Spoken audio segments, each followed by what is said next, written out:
Panganjali. Om Swastiastu. Halo semuanya, perkenalkan saya Nimari Ayu Pramita dengan NIM 22 1103 1204. Saya dari program studi Pendidikan Guru Sekolah Dasar semester 1 kelas E. Nah, jadi di sini saya akan membahas tentang binominal nomenklatur. Dalam video ini membahas tentang yang pertama ada pengertian dari binominal nomenklatur, yang kedua ada sejarah dari binominal nomenklatur, yang ketiga ada tata cara atau kaidah-kaidah dalam penulisan binominal nomenklatur, dan yang keempat ada contoh-contoh dari binominal nomenklatur. Yang pertama ada pengertian binominal nomenklatur. Nama ilmiah atau binominal nomenklatur adalah istilah nama biologi untuk hewan ataupun tumbuhan yang menggunakan bahasa Latin yang digunakan dalam skala internasional untuk menafsirkan nama tumbuhan dan hewan tersebut agar memudahkan para ilmuwan ataupun masyarakat dunia untuk mengidentifikasi hewan atau tumbuhan agar tidak salah dalam penafsirannya akibat beragamnya bahasa yang digunakan di setiap negara. Nah, di Indonesia sendiri terdiri dari kurang lebih 718 bahasa daerah yang tersebar di seluruh provinsinya. Nah, kadang bahasa daerah itu dapat menyebabkan kekeliruan atau salah penafsiran.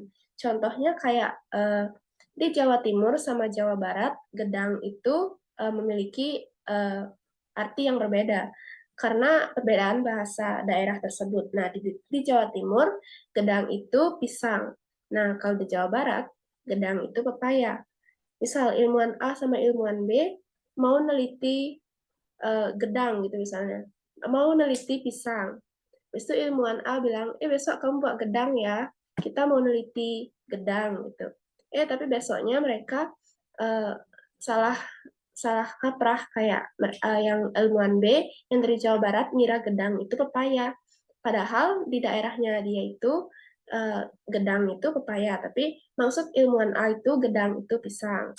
Nah, di Indonesia saja yang terdiri dari 718 bahasa itu sudah terjadi kekeliruan, apalagi di dunia yang terdiri dari kurang lebih 7.151 bahasa yang tersebar di seluruh dunia. Selanjutnya ada kenapa sih kita harus menggunakan bahasa Latin bukan bahasa Inggris yang posisinya sebagai bahasa internasional. Nah, alasan penggunaan bahasa Latin dalam sistem penamaan binominal nomenklatur adalah untuk keseragaman. Dan bahasa Latin tidak berasal dan tidak digunakan di negara manapun di dunia. Bahasa Latin juga merupakan bahasa yang sudah mati atau tidak ada orang yang menggunakan bahasa Latin untuk percakapan sehari-hari sehingga bahasa Latin tidak lagi bisa berkembang atau berubah pemaknaannya. Selanjutnya ada sejarah binominal nomenklatur. Binominal nomenklatur atau penamaan nama ilmiah dalam biologi dikemukakan oleh seorang ilmuwan bernama Carolus Linnaeus. Beliau dikenal sebagai bapak taksonomi modern. Nah, sedikit tentang taksonomi. Taksonomi itu merupakan cabang ilmu biologi yang menelaah penamaan, perincian, serta juga pengelompokan makhluk hidup dengan berdasarkan persamaan serta juga pembedaan sifatnya. Nah, pada 1735, Carolus Linnaeus menciptakan binominal nomenklatur, disebut juga binominal nomenklatur, nomenklatur binar, atau sistem penamaan dua istilah. Binominal nomenklatur digunakan ahli taksonomi untuk memberi nama atau mengidentifikasi spesies organisme tertentu. Nah, aturan ini pada awalnya diterapkan untuk fungi, tumbuhan, dan hewan oleh Carolus Linnaeus. Namun kemudian segera diterapkan untuk bakteri. Selanjutnya ada tata cara penamaan dalam binominal nomenklatur.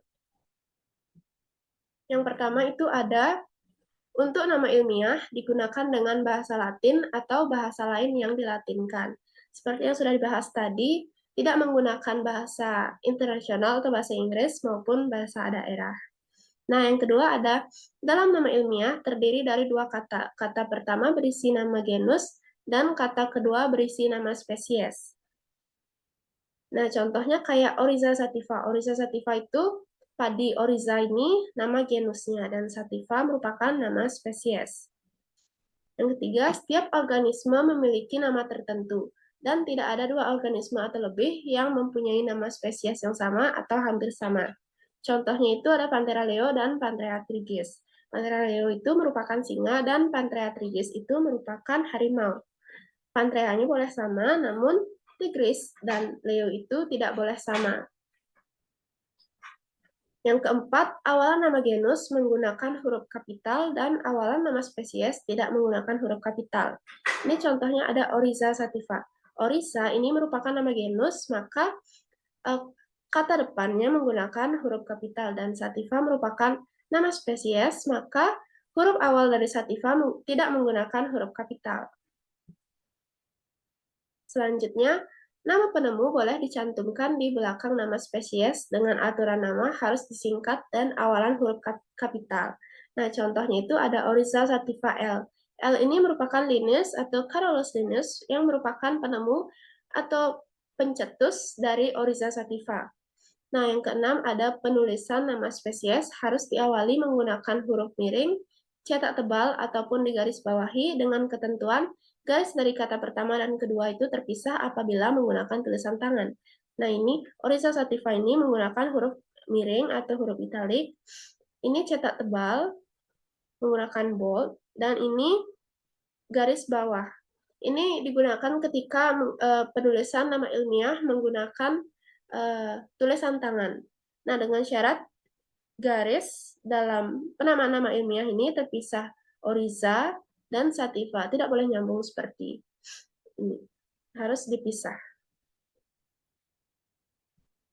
Selanjutnya ada contoh-contoh lain dari binominal nomenklatur. Ini ada jagung atau siamis, habis itu Pantheatridis, Mangifera indica. Nah, penulisan yang terpenting dari semua ini adalah tata cara penulisannya. Yang diperhatikan huruf kapital, bentuk tulisan,